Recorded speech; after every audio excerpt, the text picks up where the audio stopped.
Hi, in this brief video I just want to say that I bought this great album by Bob Dylan, Blowing the Tracks, 1974, 1975, golden years for Bob Dylan. Now, I just want to say that the Beatles basically discovered electronic music. Yeah, the Beatles did that, right. There's the famous track called Strawberry Fields Forever, and in the track called Strawberry Fields Forever they used one of the earliest mellotrons, and they did that in late 1966, and we can see that in the anthology version, the anthology part 2. We can see the original version of Strawberry Fields Forever with the mellotron.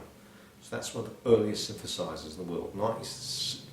That's the winter of 1966, and then the proper track came out in early 1967.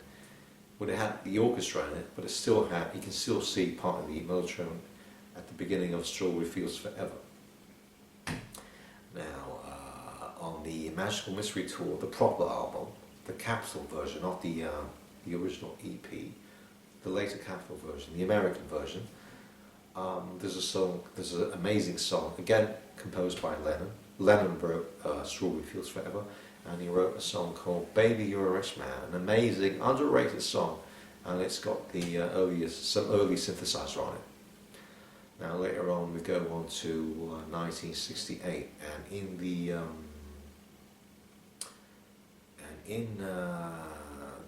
1968 album, the White Album, there's a track called, of course, there's a famous track called Revolution Number 9, and it's full of loops, tapes, loops, and that is a form of electronic music as well. And all these tapes and all these devices. It was mainly composed by Lennon again. Yoko and Harrison helped a bit in the song. Right, and there's an unreleased track, again, we can find it on the anthologies, What's the New Mary Jane, which was of course a drug song, again by Lennon. It's got all these weird tape loops and all that weird stuff on it. Again, that's electronic music. And there are a lot of tape loops and weird stuff on the Being for the Benefit of Mr. Kite. That's 1967 on the Sgt. Pepper Heart's Lonely Club Band album from 1967. Now we go on to 1969. George Harrison recorded some amazing songs, 2 amazing songs on the soundtrack to the Yellow Submarine album. Now the Yellow Submarine album only has 4 new songs by the Beatles, and one of them is called Only a Northern Song, and again it has these weird tape loops and all these weird synthesizers on it. Now in the same year, it was recorded in 1967 but it came out in 1969. Now in the same year, Harrison recorded his second solo album, and it has 2 big instrumental tracks on it. It's called Electronic Music, and it has 2 amazing psychedelic electronic music songs on it. And in the same year, of course, we got the Abbey Road album, which was in fact recorded after Let It Be. Let It Be was recorded in January. Most of the songs were recorded like in late 1968. It was recorded in early 1969, and it came out in early 1970. So it's about a year elapsed before the Let It Be album was probably recorded. And in the summer of 1969 we did the Abbey Road album. And in that album we have Paul McCartney doing the amazing, funny little whimsical track called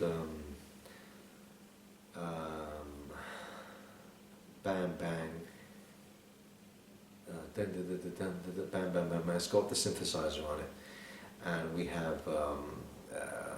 have Lennon doing Because, an amazing ballad with the Moog synthesizers on it. We have a heavier track called I Want You, She's So Heavy, and again it has a sort of effects. It has these sort of cloudy effects, and that is an early synthesizer by Lennon. The McCartney song I couldn't remember. I couldn't even remember that the title was Maxwell's Silver Hammer. It's a whimsical song, and it has the weird Rick Wakeman style move on it. And of course, Harrison's big hit, Here Comes the Sun. Again, it has some weird Moog synthesizers on it. So in 1969 we have Only Another Song, Here Comes the Sun by Lennon, Because I Want You to See So Heavy, two songs by Lennon, Maxwell's Silver Hammer by Paul McCartney, and the two big lengthy songs on the Electronic Sounds album. So that's, let's say, the beginning of electronic, weird electronic loops and weird things. And Lucy in the Sky with Diamonds also sounds a bit electronic with weird sound effects and all that. In, of course, the 1970s, 1967 Sgt. Hot's Club Band album. So that's the beginning of ambient electronics. Well, later on we have people who followed up to the Beatles and the early stuff. We have Brian Eno with this electronic stuff. We have ELO from Germany. We have Tangerine Dream from Germany. We have the early Scorpions album, the psychedelic stuff, so psychedelic era with all these weird synthesizers, and then we have Camel, Genesis, Rick Wakeman with Yes, Patrick Moore as the amazing stuff.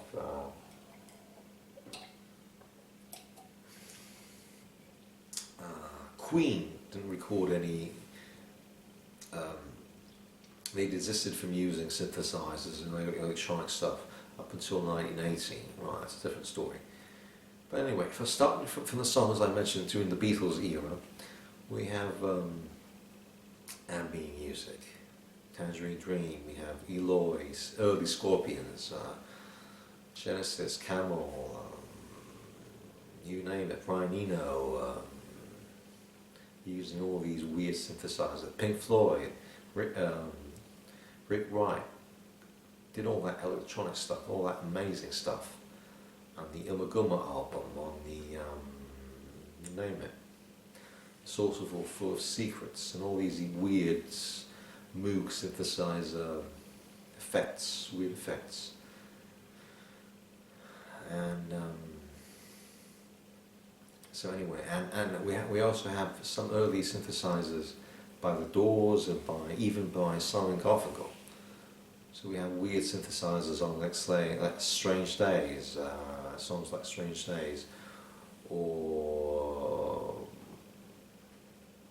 the Not to Touch the Earth album. All these weird synthesizers by our good friend Ray Manzarek, Rick Wakeman, the master synthesizer Patrick Moore has, you name it.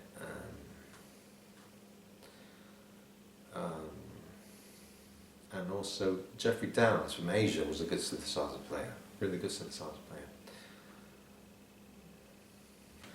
Anyway, and as the years went on, McCartney did an amazing psychedelic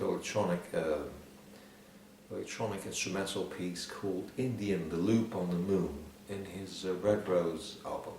That was in 1972. An amazing psychedelic instrumental track. And he did another psychedelic instrumental track on the 1978 London Town album called Cufflink. So he did some amazing electronics that are quite similar to Brian Eno. And Peter Bardens of Camel, he did all this amazing Moog synthesizer stuff, like the instrumental Aristelius in the 1976 album. He did Aristelius. And what about Airborne? So one of the main characteristics of prog music is that they sing at the beginning. There's this great instrumental in the middle, with all this electronic stuff in the middle, and then they do this refrain again at the end. So you can see that in songs like Airborne. But of course, all that started with the Beatles. Of course, the Beatles. I mean, Lennon, McCartney, and Harrison did all that amazing stuff in their heyday, the late '60s, the early '70s, with solo stuff. Like, for example, Mind Games. Mind Games was an amazing album, recorded and it opens the 1963 album with the same name. It's got the Mellotron and all that electronic stuff on it. Mind Games, an amazing song with Carmen. And he wears all these weird hats with the feather, and he goes into the park in New York. Mind Games. Peter Bardens, Brian Eno, Rick Wakeman. He did all that stuff in the Tales of Oceans album. He did all that great stuff in the Tomato album, 1978. He did all that amazing stuff in the Awakening song, the 20-minute opus. He did all that solo. Rick Wakeman did all that solo stuff. The 1984 album, the Six Wives of Henry VIII, or Journey to the Center of the Earth album. All this amazing stuff. Rick Wakeman, he did all that electronic stuff with Black Sabbath. Yes, Rick Wakeman. The electronics was he worked on the Sabbath song in the 1973 masterpiece, Sabbath, Bloody Sabbath. An amazing song from 1973. And McCartney 2, McCartney 2, which was recorded in 1980, it's got some electronic psychedelic songs on it, like Waterfalls. And what else? So it all started with the Beatles, I think. The late 60s, early 70s, they did all that weird electronic stuff, tape loops, mixing tape loops, along with the manager, along with the guy at the head of Abbey Road, George Martin, of course. Phil Spector. He discovered the wall of sound, and there was all those other guys at Abbey Road. For example, they used all those experimental stuff on Yellow Submarine with various sound effects. They even had a cardboard thing,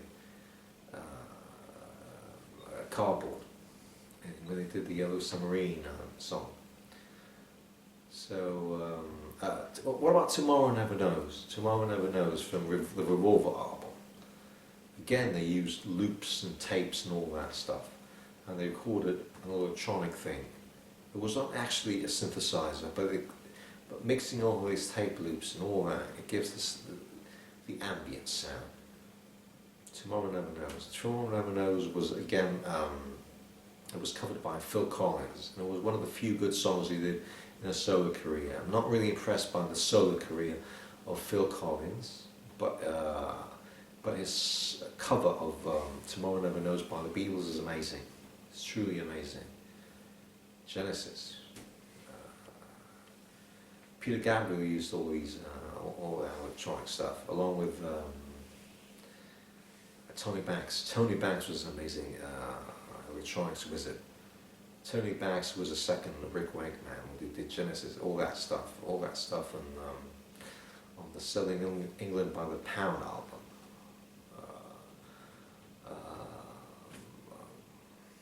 All that stuff with Rael, all that stuff with, later on with the Trick of the Tails album, amazing stuff, Genesis. Peter Banks, I believe Peter Banks was the basis of Genesis. I mean, he did all the electronic stuff. And what about Moody Blues with Patrick Moraz and Rick Wakeman? He played in the Strawbs, along with David Cousins, amazing stuff. Well, there's still some good bands around today, in the present day. But the golden years were in the late 60s, 70s, early 80s. I mean, that was unbelievable stuff. But we still got some good bands right now, and I'm really glad for that.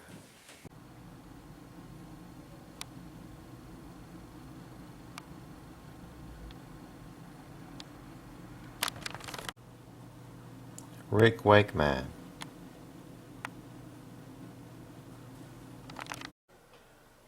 Yes, with Wakeman, Steve Howe, John Anderson, Chris Squire.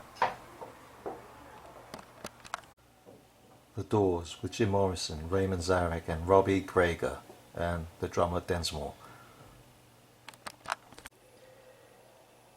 Camel with Peter Bardens and Andrew Latimer. Pink Floyd, Roger Waters, David Gilmour, Rick Wright and Nick Mason.